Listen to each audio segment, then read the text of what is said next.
look at this scripture, and this is something Rick Joyner has been talking about lately. He gives, if you sign up for his emails, he has like a word of the week newsletter, and his focus has been on Revelation. And right off the bat, I found it interesting what he said, because for a long time, because Revelation does have some crazy stuff in there, right? I mean, it has some apocalyptic end time, Antichrist, and all this. And so every time we heard Revelation, we think end times, we think of all those things. As we should. However, it's very interesting. He pointed out how the book of Revelation actually starts and what it's really all about.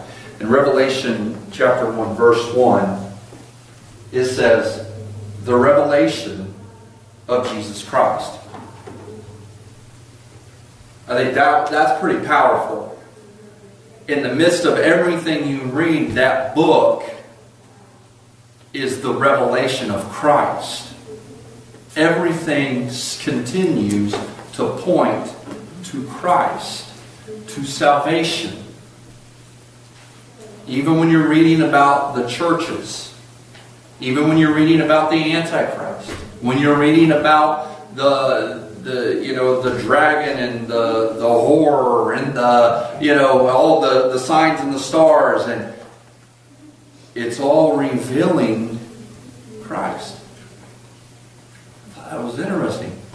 And we'll talk a little bit about that in a second. Which God gave unto him, this revelation, to show unto his servants. That's key too. So it's a revelation of Christ given to show his servants. One thing that tells you that means we can understand.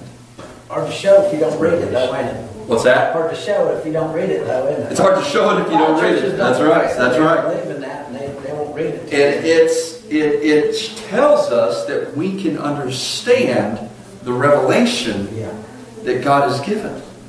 Amen.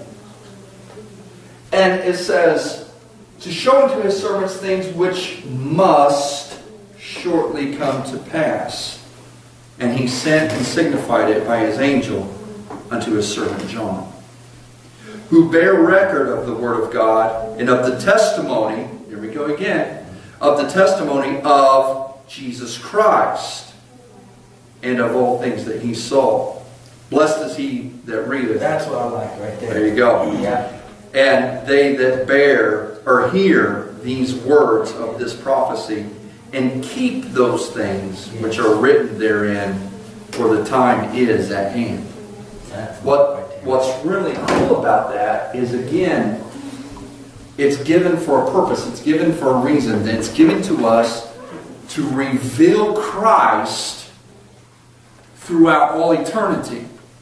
To reveal Christ even in the apocalyptic times. To reveal Christ in end time events. It still is given to show us, to reveal to us, so that we can understand that these things must come to pass. I don't know, I just think that's so cool. It's like a light bulb. It's like, yeah. Because here's one thing that does, and this is kind of what we've been on too, is it takes all that scary stuff and it makes it not so scary. Right. Because like you said, some people, well, we don't want to read that because it's scary. We don't understand it. Well, we're told in the Word that it's a revelation of Christ, so if we can get close to Him, it's given for us to understand. And it's not meant to be scary because it's representative or a revelation of the light and not darkness. And one thing, studies have shown that, and when you hear it, you'll go, well, that sounds right, even though we've never done the study. But they say that you take a God-fearing, great person, okay, that eschews evil and just, lives a Christian lifestyle, but they apply themselves to studying evil. over a period of time, they will potentially, they will start showing attributes of darkness. Or their mindset will become negative and darker. They won't have this brighter outlook because they fed themselves. But if you if you focus on the light, then all of a sudden things become light. I'll say something. There's no difference. Well, it depends on how long, because Brenda wants to go real bad. Go ahead. No, go ahead. No, there was just, I heard this on the radio not too long ago, that there was this guy, and I don't even remember what his name was, but he had decided that for 1 year, he was not going to pray, he was not going to read the Bible, he was not going to go to church, was going to have nothing to do with God. And at the end of that year, he didn't believe in God anymore.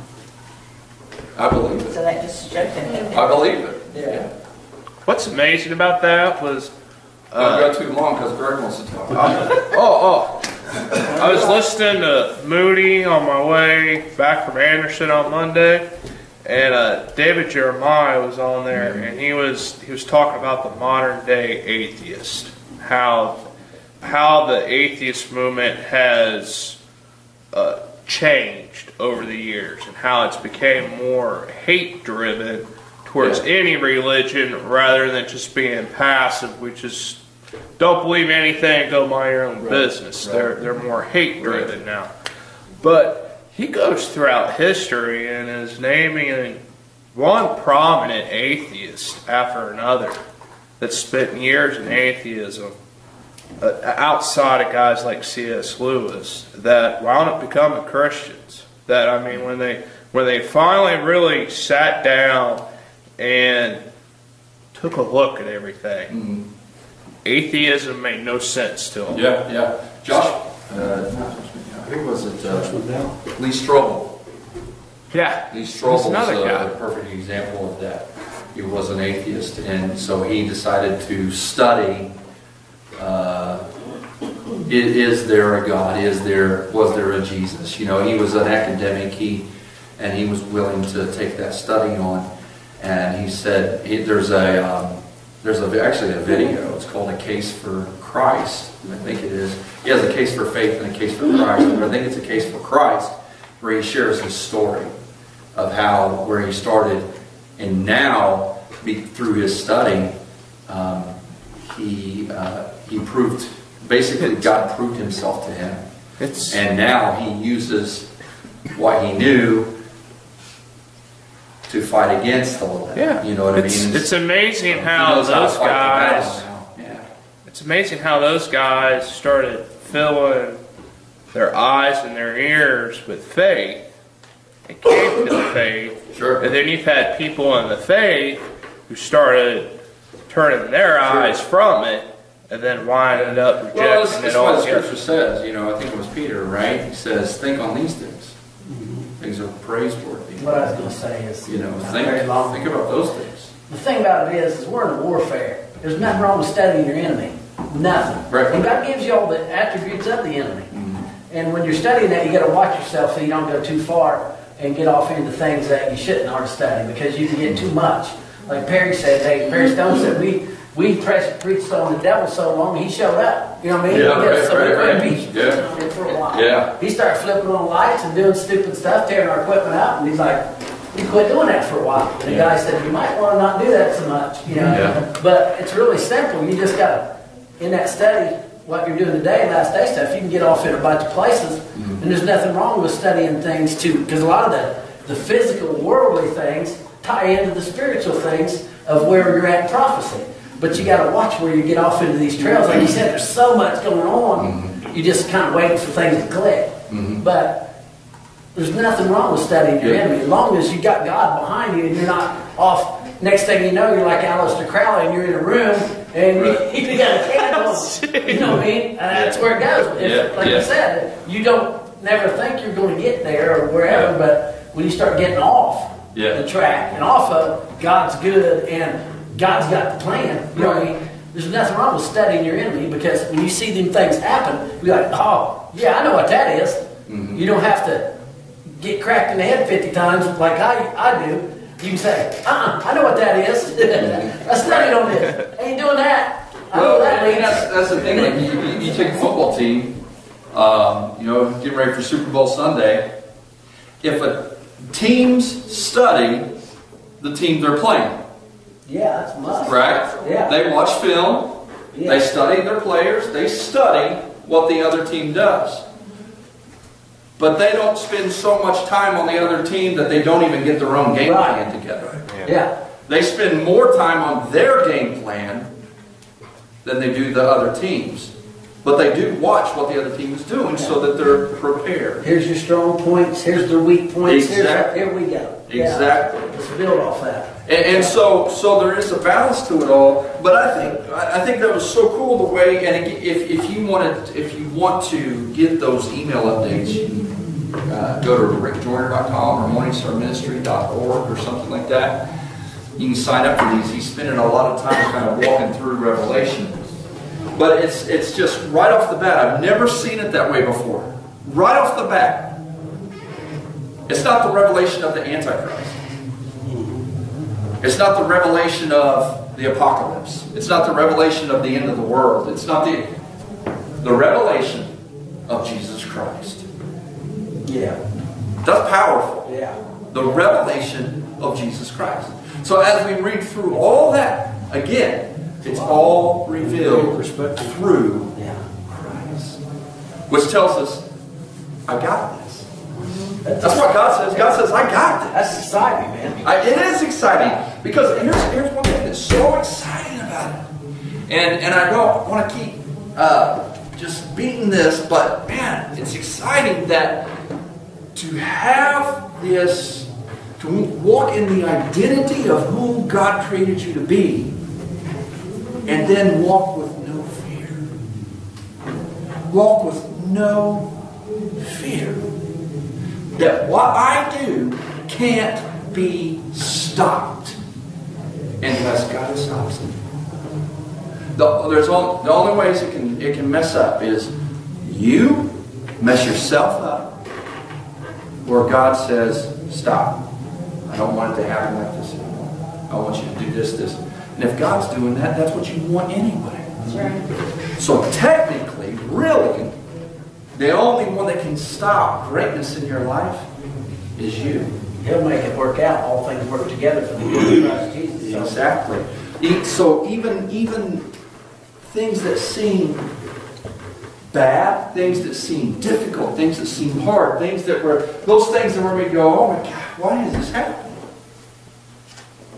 It's all meant for your good. He knows exactly what He's doing. He knows exactly what He's taking you through. And we know, and I guarantee every single person in this room can testify to the fact that once you've went through something, you have that aha moment down the road. Where all of a sudden, one thing happens or another thing happens or something inside of you clicks and you go, that's why. And a lot of times you don't ever go, oh, I knew it was going to be that way. It's right. Oh, yeah. I would have figured that out. And most of the time, it blows you away sometimes. Yeah, how'd that work out? Sometimes it just blows you away. Let me share this with you. I love what God is doing, and I don't.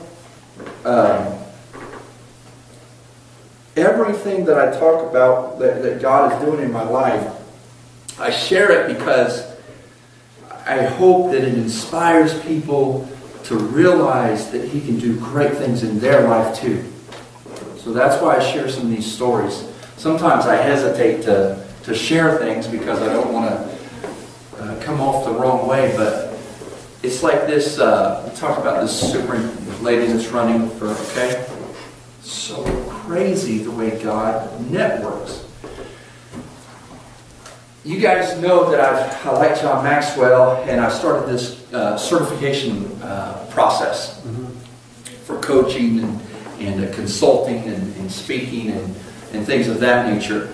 And there's a friend that I met through Luke Messer's campaign back a couple of years ago. We start, we're talking, texting, just what's going on, things like that. We keep each other up on what's going on. And he mentions his girlfriend interning for a group called Hathaway Strategies. Okay? So, I'm thinking, Hathaway Strategies, I recognize that name. And of course, when it's called Hathaway Strategies, it's, you know, it's some kind of consulting firm. And I knew it had something to do with politics. I thought, that's the kind of stuff I want to do. That's a whole branch of what I want to do, is consulting governments and in the political arena. And so then I knew I recognized the name Hathaway. So anyways, long story short, it was this lady, her name is Anne Hathaway. And she had big-time national connections, blah, blah, blah, the White House, That's the lady on the hill. you know, things like that. What's that? That's the lady on the hill. There you go. There you go. That's who it was. That's who it was. That's where I recognized that too. Yeah. So, I had to throw that in as a chance to yeah, enjoy. right? So she's an Indian. She starts this consulting firm. So I'm just like, you know what? I'm gonna drop an email and say, look, this is who I am. Maybe there's room for me on your team. This is what I do. This is who I know. I just tried to make some relational connections through naming a few people that I'm connected with that I knew they would be connected with also. Made a few phone calls, blah, blah, blah. And so I get an email back, sure, love to meet you when you're going to be here. So we set it up. I go down into their office and talk to the vice president, just share who I am, what I do. We're just trying to network, trying to see how we can help each other. And he mentions, and I just shared that I was concerned about the education of the state, and, you know, not having a solid candidate, things of that nature. And he said, well, he said, I can't say anything. He said, but there's an announcement getting ready to come out in a couple of days. We're working with this person. I'm like, okay, good. And he shares some of the background that she had, her resume, if you will. And I was like, oh, that's good. That sounds good. A few days later, I find out who it is, and she's right up here in Yorktown. Right? I mean, and so then I'm running for office, having this children, and I'm thinking, dude, I'm going to call her because it's just a hop, skip, and a jump. And she graduated from Newcastle High School. And so, you know, so I'm making this connection here, not only with her, but because of the connection with her, it's fortifying my connection with Hathaway Strategies and the opportunity to maybe do something there. You see what I'm saying? Yeah. It's these dots that are connecting that I had no clue. No clue. No clue. I'm just walking the path. I remember a few years ago, I spoke on this message, and I felt that it was a prophetic message to God's people that would grasp hold of it. And even at that time, I was trying to grasp it myself. Yeah, I didn't have it. I was still trying to grasp it. But it was all about, you know, because a lot of times we have these things we love to do, and we feel that we could do it, but we're like, where's the resources? I mean, we're like, who was it? Was it Gideon? You know, that was hiding and said, man, I can't do that. I'm the least of my family. My family's the least of everybody. I mean, I'm at the bottom of the... And basically what he said is, I don't have any resources. You're telling me, you know, mighty man of valor, you want me to... I can't do it, you know. And so, but this revelation that seems so simple, but it's so hard to grasp, that when we're on the path God has us walking, that along the path there are wells of resources to draw from. But you'll never be able to draw from those resources until you show up at the well. So what that means is you have to walk the path. And sometimes the path might be difficult from here to there. Sometimes it might be smooth. Sometimes it may be up. Sometimes it may be down. But whatever the case, it's the path that you have to walk to get to the well, to draw from the resources that God has provision, that God has provision for you in that moment. Because what happens is when you arrive in that moment, He refreshes you from the journey, everything you gave up, the times you've been mentally wore out, physically wore out, spiritually wore out on this journey. You're going, you're going, you're going. You arrive at the well. He gives you fulfillment for their past journey, and then He gives you the resources you need for your onward journey. But you got to show up at the well. That's the key. And that's where no one can coach that in you. Right. No one can preach that in you. No one can give that to you. You have to get it. It's like in Solomon, you know, I think it was Solomon, you know, in all you're getting, get understanding. Seek wisdom. It is there. It's there. You just have to get it. And there's a struggle to get it. It's putting yourself out there before God. It's falling on your face a few times. It's getting humbled. It's picking yourself back up. It's just refusing to quit. Never, ever, ever, ever give up. It's refusing to quit. If you just simply be stubborn enough not to quit, you'll get to the well. Do you feel like after you've been to the well, you know you're getting to the next well? Exactly. The wells get easier. Wherever the journey goes might be harder, but you know you're getting to the next well. And then it goes to what we talked about last week. Those who remember last week, that one leap of faith. That one just where you arrive at the edge of the cliff and God's saying, walk forward because there's a bridge there and you don't see a bridge because you already been to that well, you went to the next well. It's like David said, I've slayed the bear, I've slayed the lion, the giant's going to be just like that. Yeah. He said, you know, David, and I mean, what he's saying here is, I didn't know that God was preparing me for a giant. I was just doing my job. Oh, that's a lot right there. Yeah. I was just doing what I knew to do when I knew to do it. This was my flock. This was my responsibility. A bear comes, I take care of it. A lion comes, I take care of it. I was just doing my job. What was he doing? He was walking the path. He was walking the path. And then all of a sudden, Goliath shows up. David comes into the camp. Wasn't called to the camp the first time. I mean, he wasn't called to be the warrior. He wasn't called to go out with them when they went out to fight. He wasn't on the scene. He was still just doing what he knew to do, watching the sheep. It wasn't until Dad said, hey, I got something for you to do. That's a good lesson. That's that strategic moment. Time's coming. That's that strategic moment that can happen.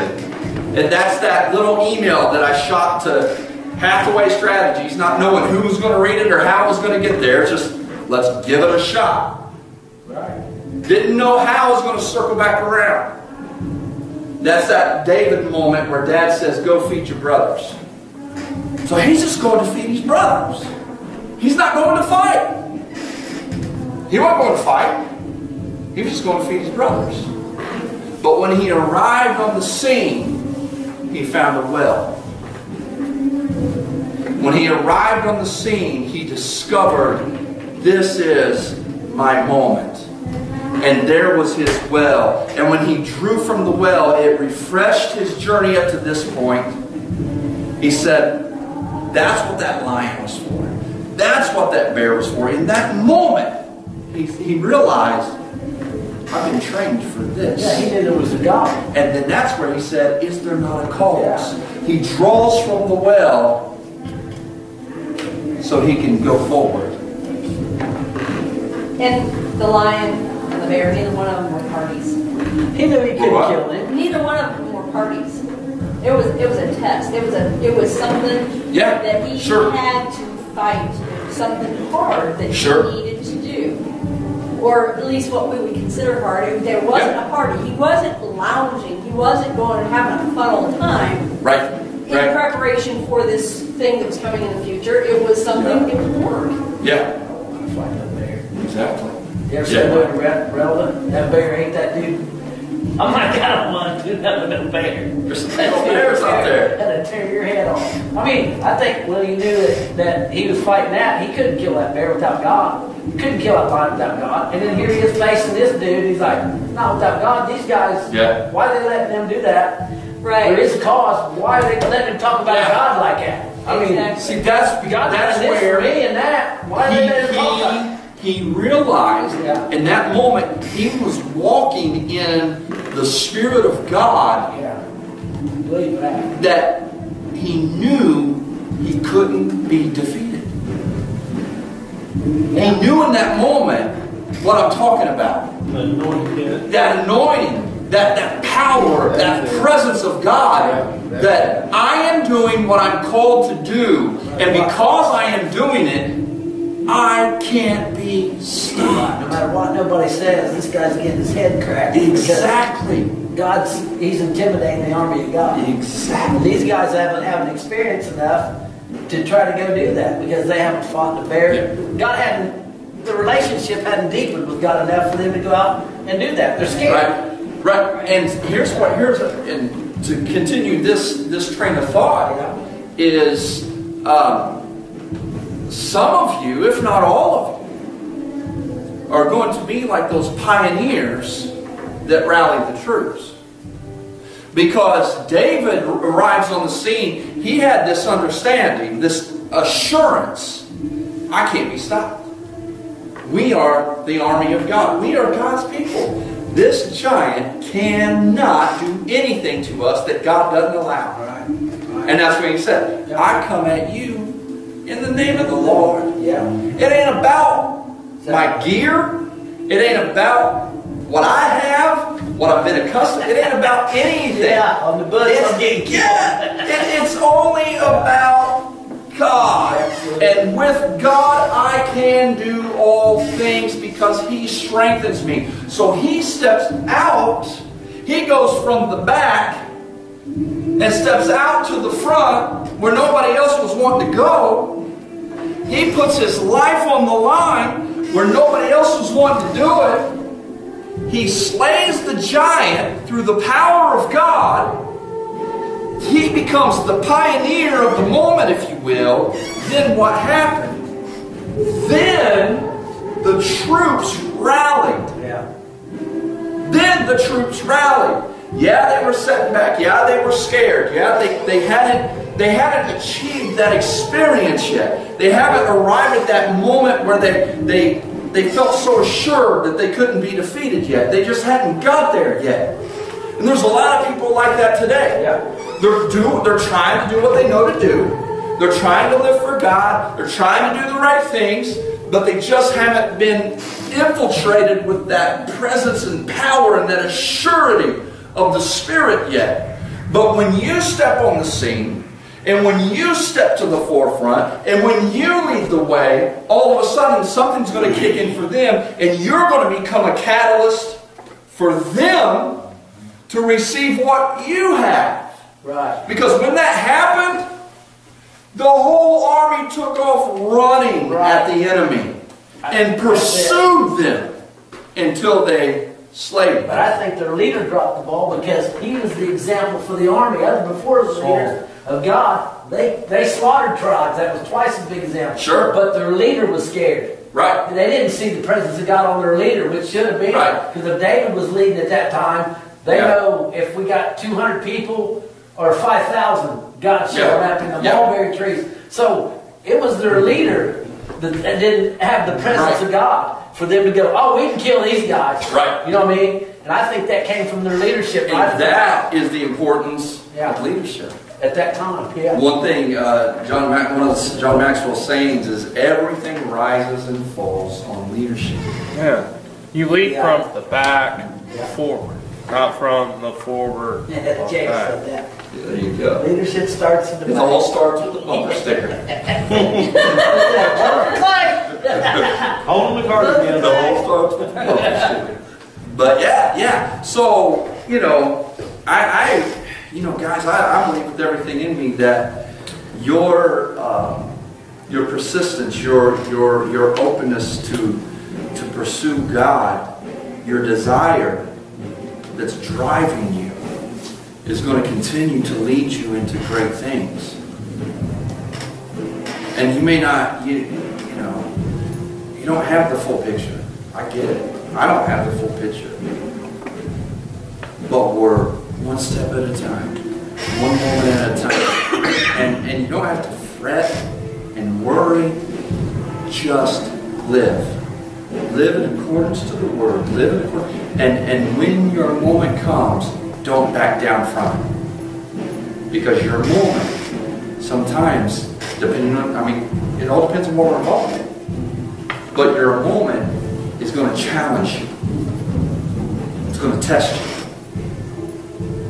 And all depending on, and it's going to be different for all of us. But whatever that moment is, it will test you. It'll test your grit. It'll test your mental strength. It'll test your faith. Because you know, okay, if I say this, or if I do this, or if I step out here like this, or I take this action, I know potentially that all these people are going to attack me. They can never be the same. In one way or the other. Yeah. So in that moment, do you have the assurance that what you're about ready to do or say is backed up by God? Yeah. And here's what I guarantee you. Guarantee you. Every time. If it's God, you can do it. And the very thing that you were scared of, you realize it wasn't anything for you in the first place. It's because God's got your back. Yeah. He's got your back every time. Every time He'll come around the back. One of my first big experiences with this was fairly new on the council. And somebody was trying to do something real quick. And the council was like, yeah, I'll make that motion. Yeah, I'll second it. And everybody, aye. And everybody's like, aye. And I'm sitting there like, are you kidding me? You thought it was the Tabernacle of Praise. Are you kidding me? And so they said, everybody no, say no. And I said, no.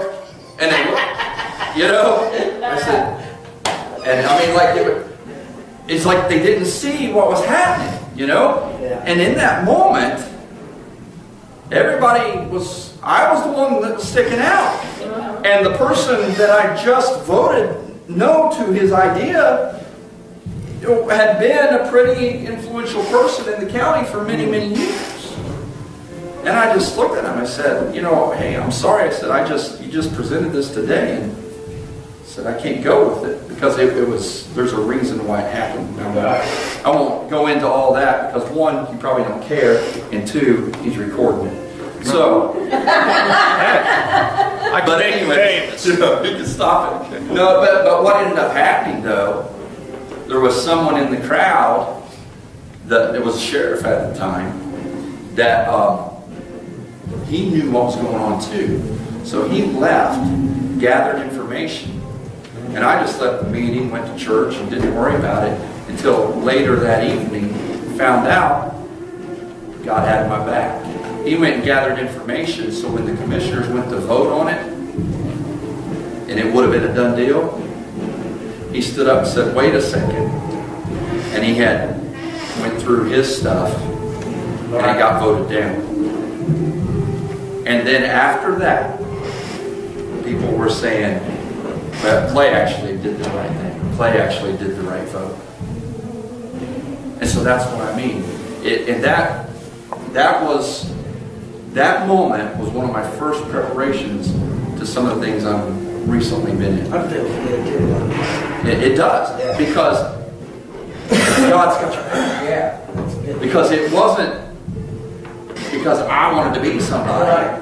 It was because, wait a second, guys, we don't want to go this way right now. I mean, it was just, you know what I mean? Yeah. It was the right thing to do. Yeah. But it wasn't popular in that moment. But just taking that stand, God came in, He took care of it all. We need some people on the Supreme Court. Right, exactly. No, exactly. And then what happens is you do like Daniel, Right. like Shadrach, Meshach, and Abednego. They got thrown in the lion's den, they got thrown in the fiery furnace. Then God had their back. They come out, they got promoted. See, that's what happens. When you come out from that test, you don't stay where you were at. That's the awesome thing about it. You get promoted. And so you gain faith, you gain confidence, you gain assurance, you gain trust in God. God lifts you up to a higher level. And when you go to a higher level, you have broader influence. If you have broader influence, you have maximum impact in the kingdom. When you have maximum impact in the kingdom, you can fulfill the Great Commission. More souls can be saved. Why? Because you're bringing salvation to the situation. And people will see the light that is in you. And they will see that this was a problem and you showed up on the scene and solved it. How'd you do that? And that opens the door for you to go, well, you really want to know? Because I'll tell you. It's just like Joseph when he got thrown into prison. All of Egypt was getting ready to go into a famine. They didn't realize it. They were just enjoying their prosperity. Joseph shows up on the scene and says, well, wait a second, King Pharaoh. He said, I can tell you what you're treating, man. It's going to be good for a while. But there's a day coming, and I'm telling you, we better prepare. And God showed grace, and Pharaoh believed him. And Joseph began to institute a plan. Now think about it. We read about it, and I'm going to get ready to close. Wow. Time flies when you're having fun. We read about it, and we think, man, that's awesome. God really came through. Helped an entire nation. Man, he really used Joseph. That must have felt good. I don't know that it felt so good for Joseph at first. Because you know what he had to do? He had to take people's stuff. Yeah, he sat in prison for a long time. Well, right. That's got him there. But when he started implementing the plan of God, he's had to take people's stuff. Now think about it. They're not in a time of famine. They're in a time of prosperity. Everybody has plenty. Everybody's doing fine. He looks as crazy as Noah does. And exactly. Joseph shows up on the scene, says, bad times are coming, people. We need to take some of your stuff and store it for you. You think that was easy? I guarantee you that was very difficult. Very difficult. Wasn't as bad though after he interpreted the dream. Well, because the cows. But here's the thing. Yeah. The people on the inside had an understanding of what was going on. Yeah. Everybody else freaking didn't know, didn't believe, hogwash. I mean, look at the way we act now when we see our leaders making certain decisions. We don't even. So we'll throw out comments and blast our mouth and on everywhere, Facebook, the news, to our neighbor, to our friends, and we don't even know what's really happened. That's the situation Joseph was in. The insiders knew what was going on. They knew about the dream. They knew. But here he was trying to get an entire nation of people that was doing good, and he's trying to tell them, these good times are going to end. We need to take some of your corn. We need to take some of your meal. We need to take some of your stuff. And we're going to start storing it. They built like a Social Security system is what they did. So we're going to take it out of your check and we're going to put it over here. Now, the great thing about this situation in Joseph's time was it was orchestrated by God. So they actually didn't spend the grain to pay for other things. So when the famine hit, they had it. And so when the famine hit, that's when God had his back. See, but he had to go through that process. He had to go through that time. And I'm sure he was just like, dude, this ain't nothing compared to the prison. Yeah. Or the well. Exactly. Got thrown down. I mean, you look at his own life. His own family threw him in the well. Exactly. Let him die. That's crazy. It took some time, but in the end, God was glorified. Joseph was promoted. And everybody then began to understand. Woodlawn, it's a pretty cool show, football movie. And this guy, he's giving this speech. And he says, you're going to win this game tonight. He said, I guarantee you're going to win this game. And then he brings out the scripture about, some scripture about them winning a battle. And he said, and the scripture says, they will win the battle so that they will know that there is a God in Israel. God wants you to win. You're going to win so much, you're going to get sick of winning. Really? Anybody recognize that? Yeah, Trump. That was Trump. Yeah. That's what Trump said. He said, we're going to win so much, you're going to get sick of winning. Yeah. But anyways, but no, if you stick it out, you are going to win. You're going to win in the end. God will be glorified, and they will know that there is a God. They will know there is a God. But you have to be willing, not just to, we like to think, okay, he'll be with you in the fire. That's one thing. But the real test is going to the fire. You see, they didn't have to go to the fire. They could have just took these well, they could have bowed and they wouldn't even had to go to the fire. It wasn't the fire that was the bad part. It was the anticipation of going to the fire. Fear and intimidation. That's the real struggle. That's the real fight. That's the enemy's favorite. Yeah. Intimidation Oh, yeah, and sure. fear. All right, I could go on with that too, but I have to stop. Talk about that dream my son had where he took the sword and it was all a cloud. He was afraid of, it wasn't even real. What he was afraid of wasn't even real.